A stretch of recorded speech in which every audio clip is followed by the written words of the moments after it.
Hello, my friends. How you doing? Good to see you. When we left off, I'd finished down there to the right. Yeah. Piglin Barter farm. That was a week or two ago. And I had yet to capture some, well, not capture, employ some piglins to barter with from down there. I have since done that. And I've been using the farm to collect resources. And it's been going quite well. And I thought I'd show you the progress that we have made since we last hung out. So, to that end, let's go down there and see. The main focus of the resources that we're getting from this right now are for the base we've been talking about building for quite some time now. The pirate ship. My pirate ship. Yes. My pirate ship. Our pirate ship.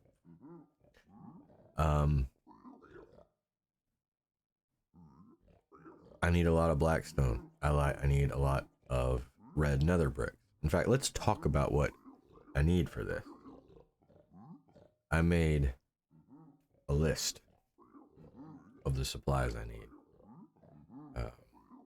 Let me pull that up real quickly here.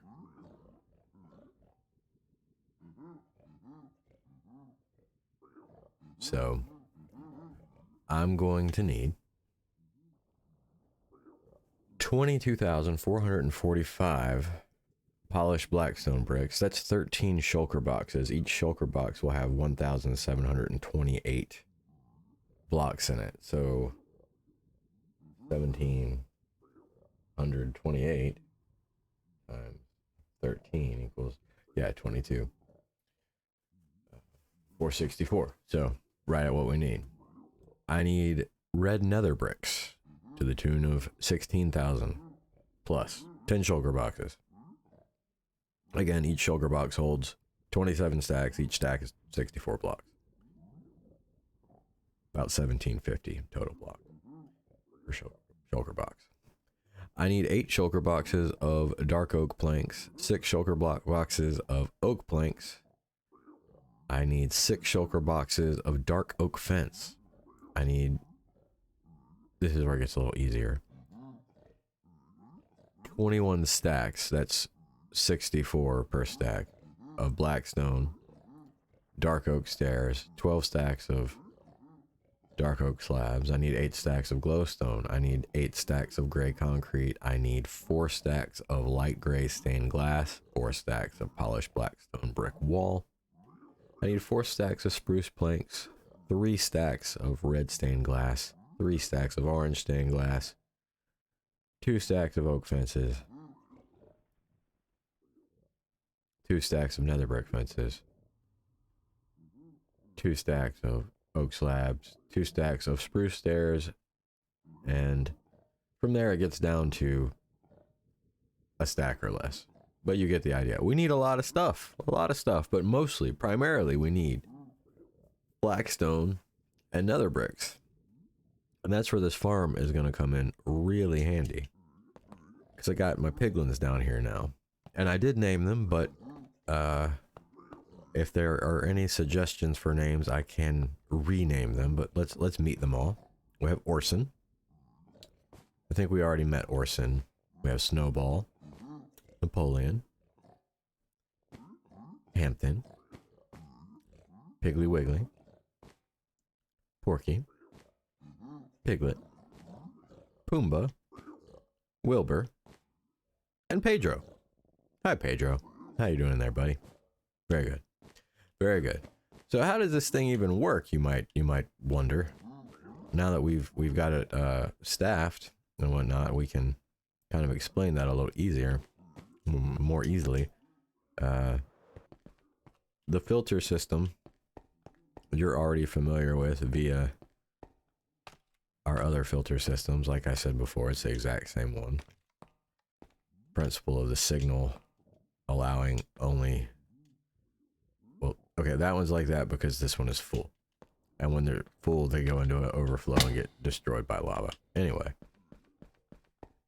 here are all the different resources we can get from Piglin bartering. Again, we don't get to pick what we get from who. It's not like villagers, where this one sells the mending book and this one sells the, you know, protection book, and this one sells glass and that one sells name tags. No, Piglins, they all sell everything that they all sell, and you have a random chance of getting any one of those, and that's what all these are. You get soul sand, blackstone, gravel, crying obsidian, leather, nether brick, quartz, spider webs, well, string, I guess, fire charges, iron nuggets, spectral arrows, which here, I'll show you what that does.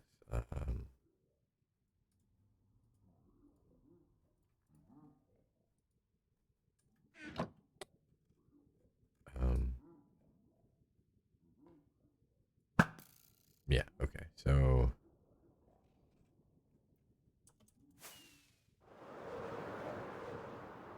we need to have something to shoot first. I don't ever use them, but they're neat.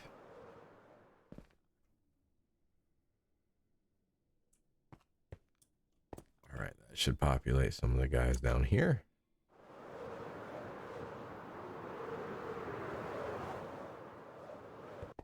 So the reason I don't use them is because I have infinity on my bow, but that only works with regular arrows. Enchanted arrows,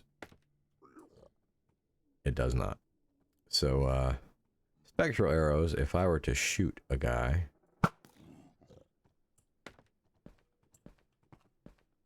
you can see he had that outline around him.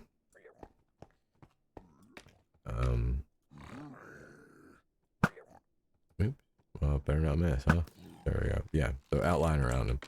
Now, it's difficult to demonstrate because there was glass there, but if that were a solid wall, I would be able to see the target that I hit with my arrow through the wall until, of course, he died.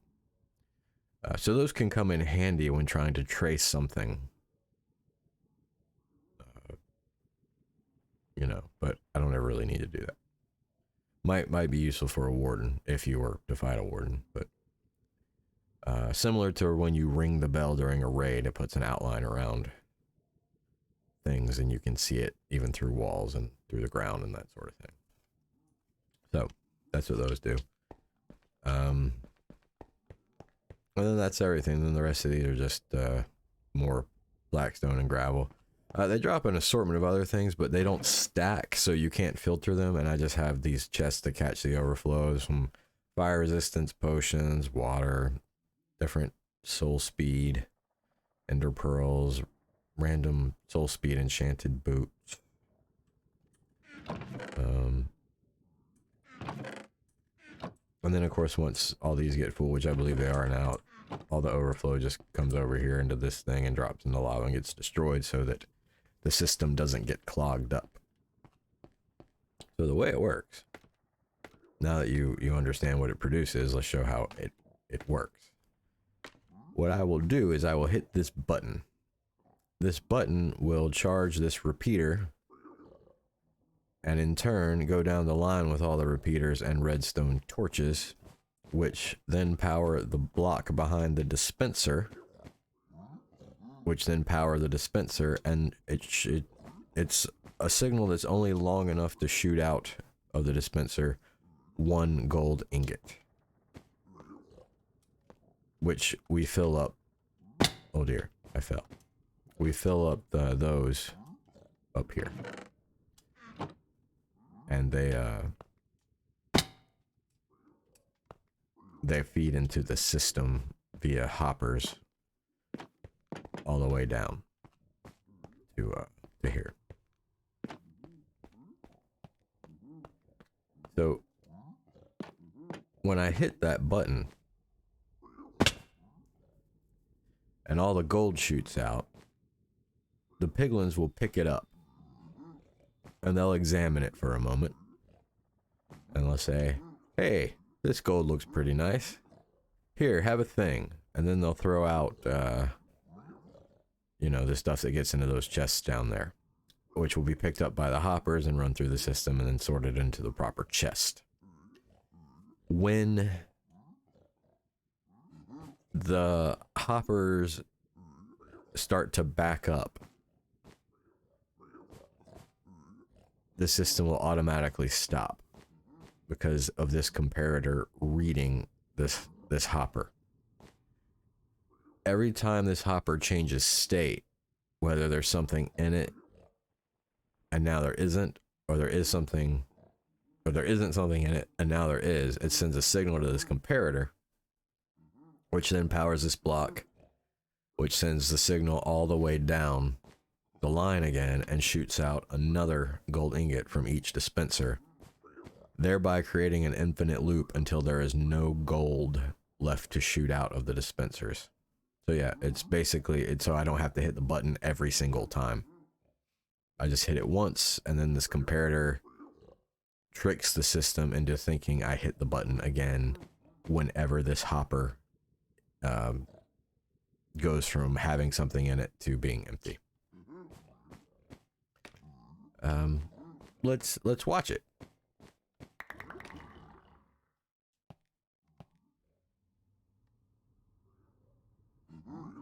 Yep.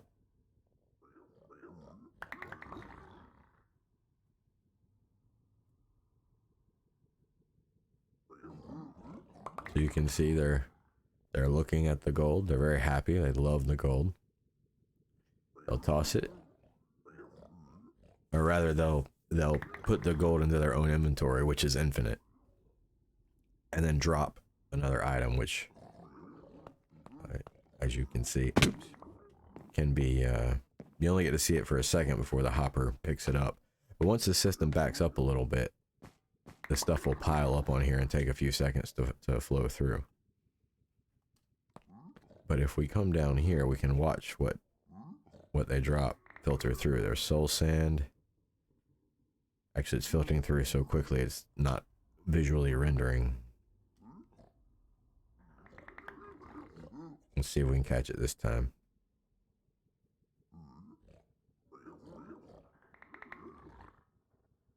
Nope, not catching it. That's okay though. You get the idea. Yep, that one was a lot of leather.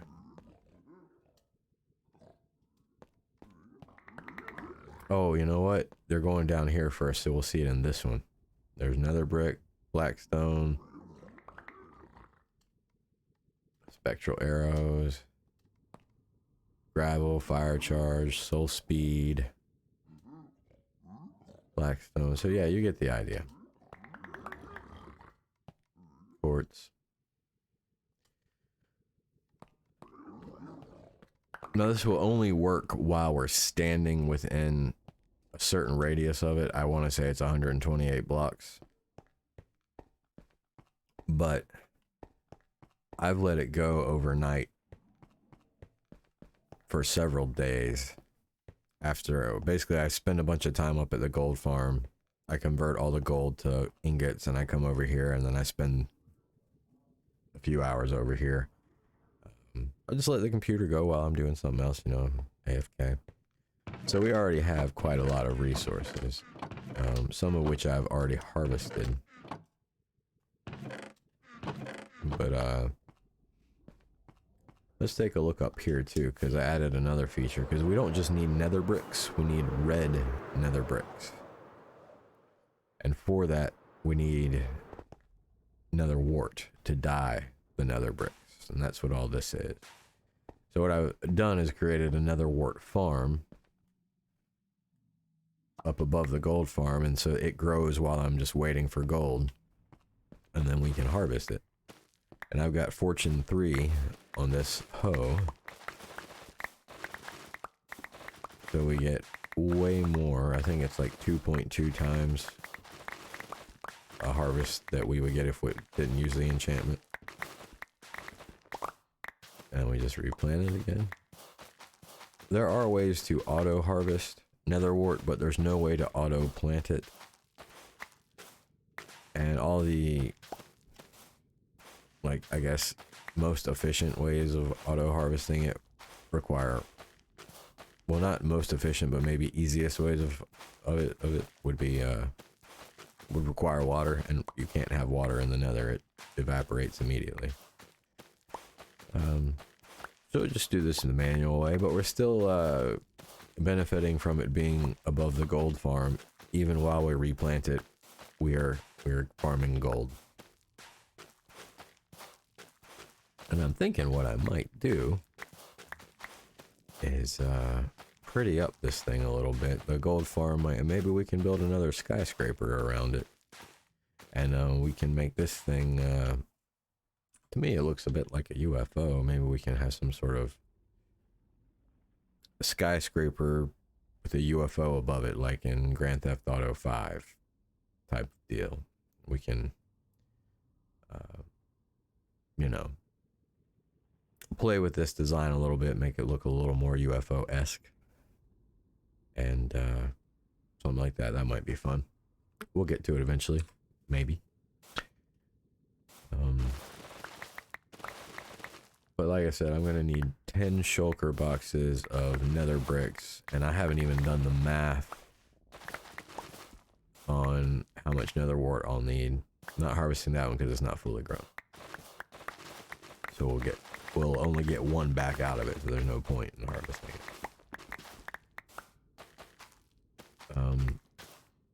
I think it takes 4.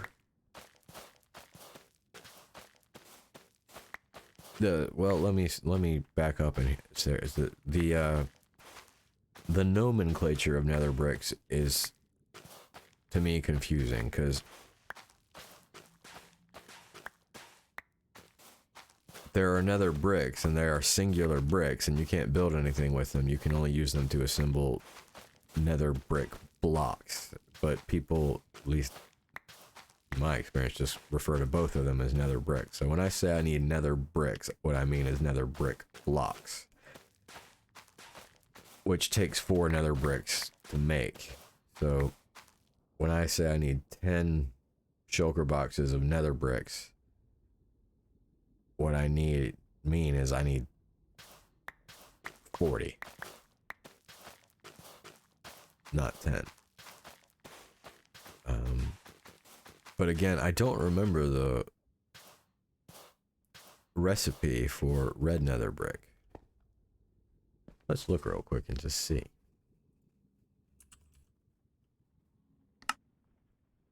Okay, so I will need 20 of these.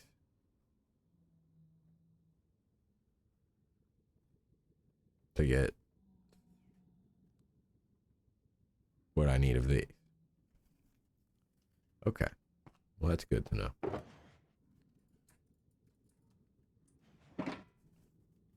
So let's head back to the overworld and take a look at what we got going on there.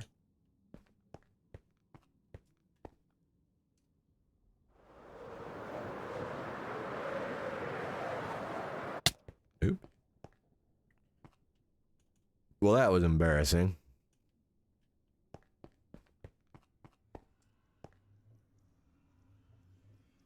All right.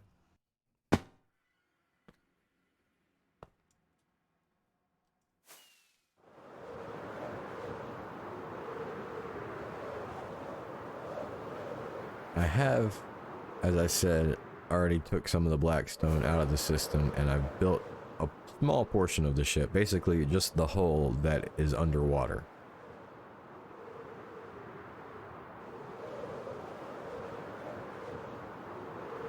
You can kind of see it under the water there.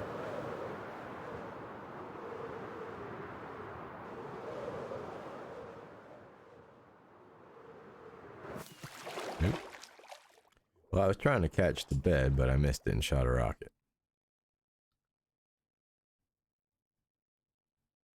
There we go.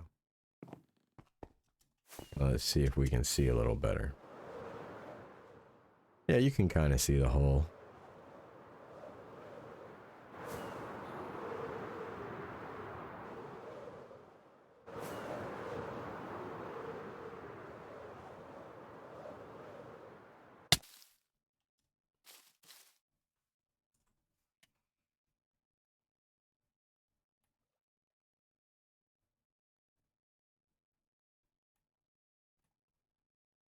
There you go.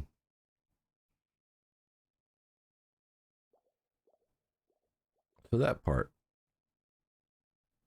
is done. I was going to build a conduit under it so that I could breathe underwater and build it more quickly so I didn't have to keep coming back to the surface. But I had a heart of the ocean, but not the nautilus shells that I needed. And you got to have both to build a conduit. That also would uh, hurt any hostile mobs that came near it. And I thought, well, I could go get a bunch of nautilus shells and then do it, or I could build this and then as I see drowned, just kill them and collect the nautilus shells from them. And I killed a bunch of drowned while I was building this, and I'll tell you, not a single nautilus shell. But no big deal. So the next step is we need to drain this thing. Well, he just despawned. Wasn't that convenient?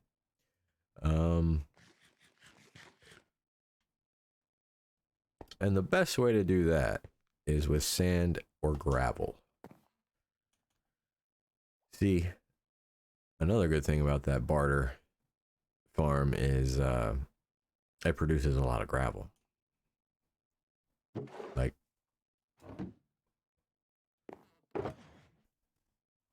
tons of it. And what we'll do is, because unlike regular blocks, gravel being one of the blocks that sinks when you drop it, we can make sort of a grid type thing here. How do I want to divide this up? I think they'll do a 5 by 5 is what we need. This is 4. That would be 6. Okay. So if we do this, it'll just drop. In most blocks, if we place it, it would stay there, but these are considered a gravity block, so they fall like that. We'll do it on this side too.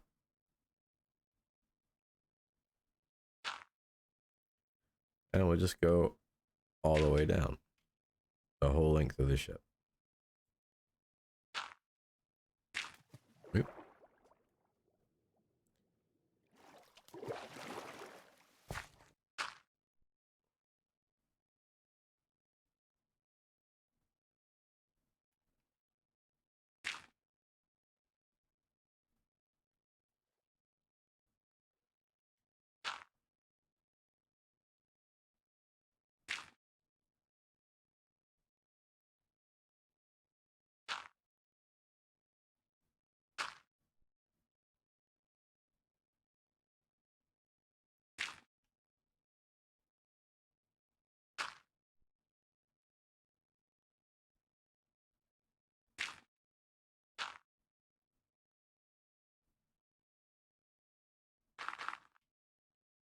Now I'm gonna come over this way. Oop. What's happening is I'm crouching, but I'm on the edge of the block, and for just a second, the game gets confused and thinks I'm standing on the other block that's falling.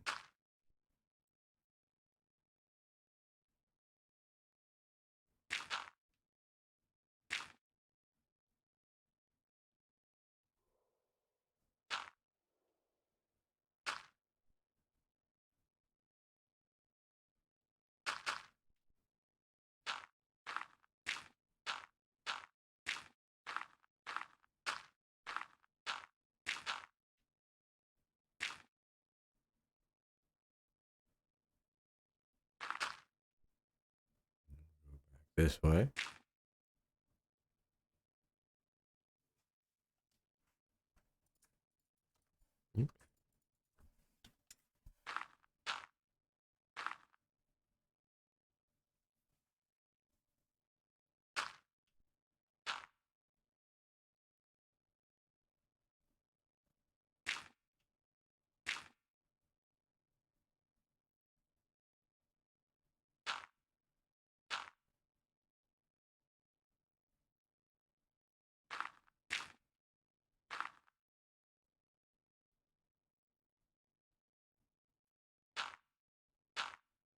Okay.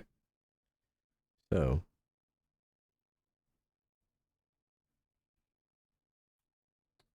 we'll just continue this line all the way down there, and then this line all the way down there. And we didn't do it on this one just for the sake of having a symmetrical or symmetry, but most of these, it'll be 5 spaces. They'll be 5 by 5, because we can take a sponge and it will soak up a 5 by 5 area. So we can just go down and put sponges all the way down, and it's actually a 5 by 5 by 5 area. So we can, with probably 3 sponges, clear out the water here, and then do that on all the other grids we make. And then we can just come back and insta-mine the gravel with our shovel once we've soaked up all the water. And that is the most efficient way to do this. But I'm not going to record myself doing all of that, because that's really tedious and probably boring to watch. And I figure, you know, hey, there's the return of David Tennant coming up on Doctor Who, and I could watch, you know, the last season of Jodie Whittaker that I've only finished like half of, while I do all this gravel stuff. And then when part 3 of the David Tennant specials comes out next week, I'll be ready to watch all 3 at once. So I'll probably do that. But let's fly up here and just take another look at what we've got.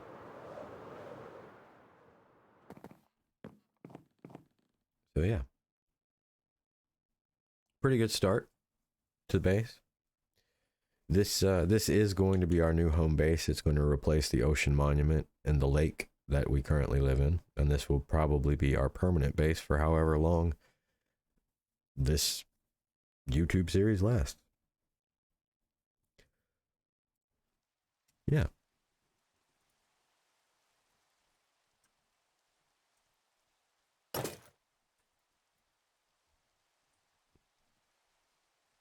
Anyway,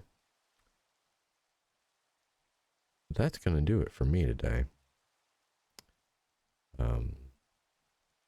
I will be back in the next week or two with more progress. Probably give you an update once I have the ship drained, and maybe also complete the part of the hull that is above the waterline. So until then, thank you for watching, my friend. You've been wonderful, and I've been Captain Incredulous. Catch you later.